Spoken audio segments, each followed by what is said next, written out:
Ito mga idol, oh, La Concepcion. Ayan, oh. Parang may araw siya, Buddha. Yan, mga idol. Ito mga idol ay isang silver coin. Dito naman sa likuran niya ay pamilya. Ayan, 1010 Maria. Ayan, oh. Jesus Maria. Ayan, pamilya sila mga idol. Ayan, si Jesus Maria.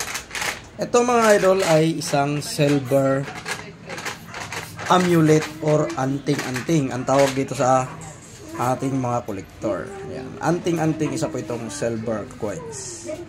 Marami po ito siyang design mga idol. Silver po yan siya. Ayan. Ito naman ay ayan, oh, Republica Mexicana. Ayan. May tangay-tangay siyang ahas mga idol. Oh. Ayan.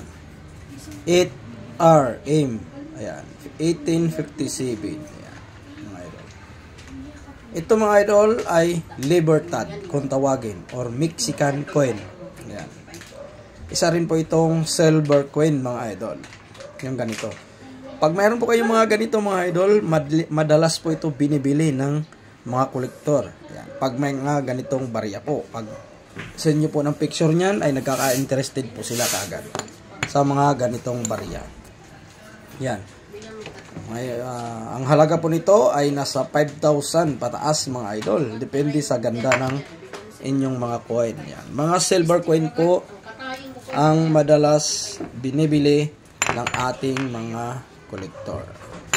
Yan po, pag silver coin ay lagi po nila yang binibili mga idol. Pag hindi naman po silver ay hindi po sila masyado bumibili niyan. Nakadepende na lang po kung mababa ang year. Kadalasan po 1945 pababa mga idol. Mga silver coins lang po ang madalas nilang binibili. Okay, pag meron kayong mga ganyan idol, huwag kalimutan mag-PM dahil bumibili po tayo anytime.